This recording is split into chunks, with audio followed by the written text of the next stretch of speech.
ebikwasa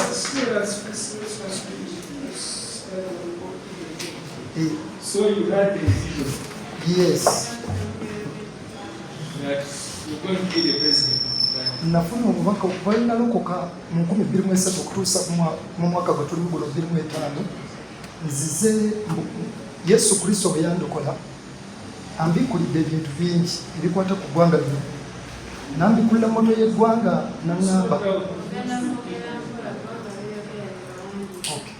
So Jesus Christ what? yambikulira Yesu Kristo yambikulira People is to reveal Jesus Christ. Yes. God revealed to me the calling of Uganda.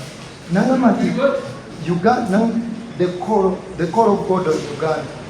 Revealed to you the call of God in Uganda. Nangama nti Uganda is a country with a clear destiny in God. Surely it's really the call of God in Uganda. And revealed to me that Uganda is a country with a clear destiny in God. Uganda is a country with a clear destiny. In God. Yes. Since the time of the first explorers who came to Uganda, it was recognized that Uganda had a great redemptive purpose. Jesus Christ came to those explorers what? What? Jesus Christ came to those explorers what? Uganda, since the time of the first explorers who came to Uganda, it was recognized that, Jesus came to yes, those explorers what? yes, Who were they? what? Who were those explorers? Those explorers, The explorers are talking about. abatuleetera enjiri You remember that? omuli ba Dr. Livingstone n'abalala. So since the time of the first explorers and Dr. Livingstone. Yes. It was recognized that Uganda had a great redemptive purpose. Yes. As the calling of God is big on Uganda, even so the spiritual connotation.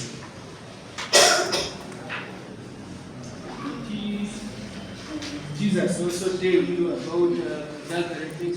He revealed to me those things, what the government have done, and he told me, This was Jesus Christ. yes, Jesus Christ revealed to you that what?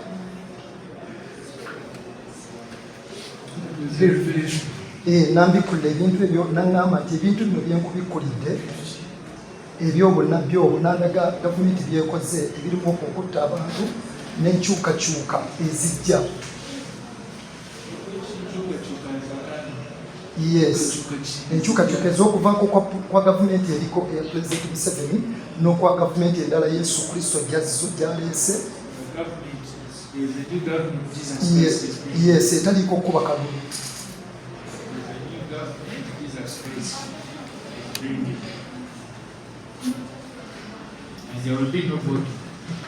Era naŋŋamba nti ŋŋenda kukulembeza eggwanga lino lisobole okutuukiriza okuyitibwa kwayo eri ensi.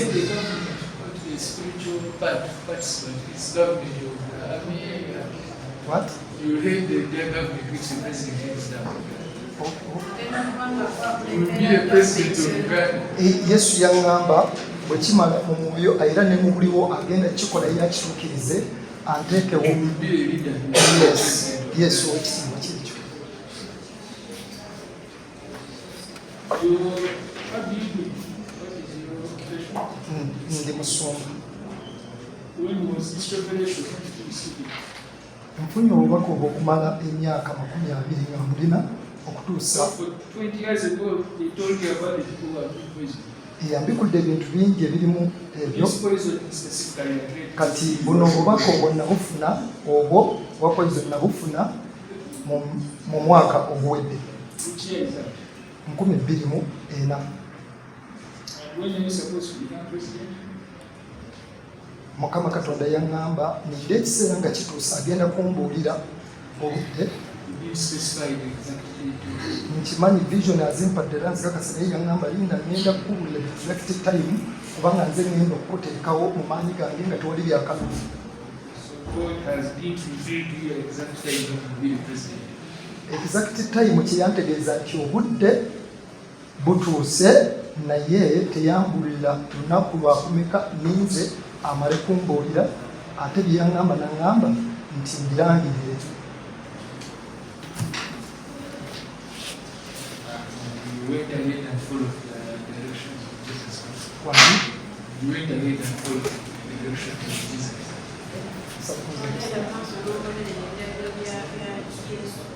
Yes, ningenda maaso ngoberera ebiragiro bye yampa era nagamba oba obwongo obuwa tobaako kyotya ngenda kubeera wamu nawe era nze ngenda okudifuna. You pastor in this church? Nina Particular church where you ekkanisa mwe nakulira bagiyita Trinity Christian Church Lubaga Road, naye kati nze nentandika obuweereza bwayita New Uganda New Revival and Restoration. Nze mukulembeze adresi yenyina omukutu ogwo nagulawo WhatsApp naye mbadde entandika. Yes. You have shared with them on different. Yes. And that is all you could. You review this revelation of life. Mukama Katonda yaŋŋamba okuba nti obubaka buno mbubuulira abantu ate n'okusomesa abantu Bayibuli n'okuyitibwa okuliwo ate Uganda tusobole okusituka tugende tutaasa amawanga. God told you to what? Nti obunabbi buno nga mmaze okubuwa yampa omulimu gw'okusomesa abantu okubabuulira enjiri. God is going to liberate the rest of the world. What? God told me that Uganda is going to liberate the rest of the world. Uganda yayitibwa nga bwolaba nti Israeli firstborn yandikula bwati Abayudaaya Israeli firstborn yabakozesa okuteekateeka amazaalibwa g'omulokozi ku nsi. Kati Uganda ye Israeli secondborn bagenda okukozesa okuteekateeka ensi yonna n'amawanga g'erimu olw'omulokozi okw'omulundi ogwokubiri. Kati ffe tuli missionary nation, tulina okusituka mu tugende mu nsi yonna tugibuulire enjiri ya Kristo Yesu. Kati ekyo nga kyatwagaza tukakane ku mavivi gaffe tulenenye ebibi byaffe tubireke ate tusobole okuba nti tutuukiriza okuyitibwa kwaffe eri ensi yonna. Yes.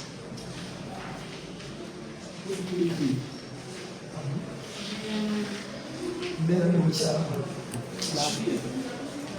mbadde sinnaba mulaba naye nga yategeera nti kumubadde bangambya ajja. Your mind, you have never had any problems, diseases of the head, they refer you for medical check-up. Owekitiibwa omulamuzi You believe you are totally of sound mind. owekitiibwa omulamuzi nga kubeera mu maaso go n'ennyimba kuba totakkiriza kulimba. Not lying, but your head, you have never been tested.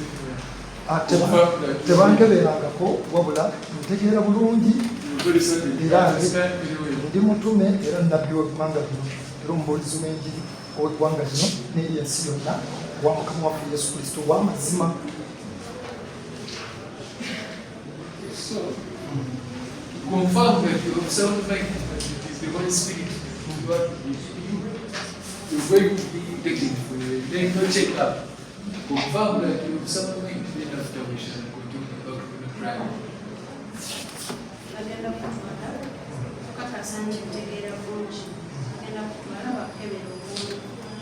Maybe you shall establish whether it's actually visa, so maybe it's there might be another problem with the head. Wekitiibwa omulamuzi nabuze bwonna ku bwongo ntegeera bulungi era n'omubaka ogwo Mukama waffe Yesu Kristo yakujuliza era nsaba naawe ayongera It is possible that there might be a problem. That's the problem with the head. The court thinks it's possible there might be a sickness. So that you see that maybe ekkooti we have a problem. nga bwe ndi mu maaso g'omuli w'ekitiibwa omulamuzi kyemmanyi Mukama Katonda ekiyinza ekimukakasa ekigambo kya Katonda kiramu. Mu Zabbuli ey'okubiri egamba ku b'ekitiibwa abalamuzi abalamula emisango gy'ensi Zabbuli 2 nti kiki ekibagugumusizza ab'amawanga n'abantu kiki ekibalowoozesizza ekitaliimu. Bakabaka b'ensi beeteeseteese n'abafuga bateesezza ebigambo wamu ku Mukama ne ku Masiya we nga boogera nti katumenyemenye enjegere zaabwe tusuule wala emiguwa gyabwe. Atuula mu ggulu aliseka, Mukama alibaduulira. Mu biro biri Mukama alibateganya mu busungu bwe. N'agamba olw'omukaaga nti naye nateeka kabaka wange ku lusozi lwange olutukuvu Sayuuni. Olw'omusanvu n'agamba ekiragiro ndikibuulira Mukama yaŋŋamba nti buli mwana wange leero nkuzadde. Olw'omunaana olw'ena n'agamba nti onsabe nze nange ndikuwa amawanga okubeera amatwale go, olibirunda n'omuggo gw'ekyuma, olibyasayasa ng'etamu ey'obulungi. N'ava ku lw'ekumi paka ku lw'ekkumi n'ebbiri n'agamba kale kaakano mubeere n'amagezi mmwe bakabaka, muyige mmwe abasala emisango gy'ensi, muweereze Mukama Katonda n'okutya, era musanyuke n'okukankana, munywegere omwana aleme okusunguwala, nammwe ne mubula mu kkubo balina omukisa bonna abamweyuna ye Mukama waffe Yesu Kristo. So direct the prisons authorities to that council to give us 100 and to take up. Even if the results are with us by that, if the body should be taken to us.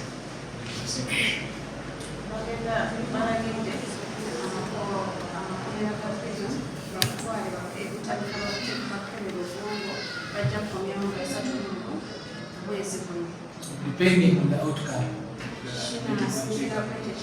So we shall determine the next case.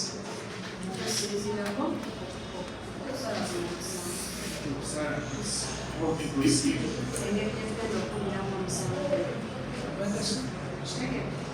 Start with the value of the hopefully with results from the hospital.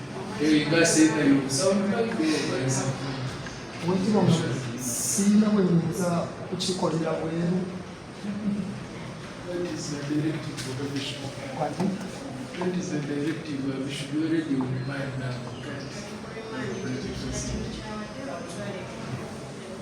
Wese munamuzi Yesu Kristo akomisa era Yesu ajja kunsobozesa okulwati olunaku olwo nimubula mu maaso go era akozesa nga bw'ayagala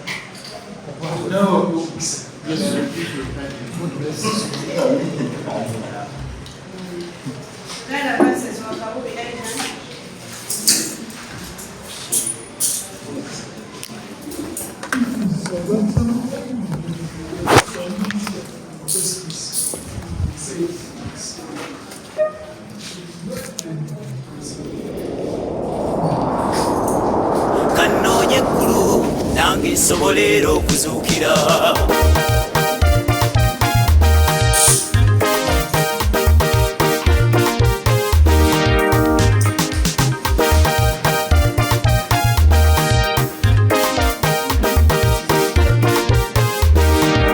Kanoonya eggulu wambire, kanoonya eggulu, kanoonya eggulu nange nsobolera okuzuukira.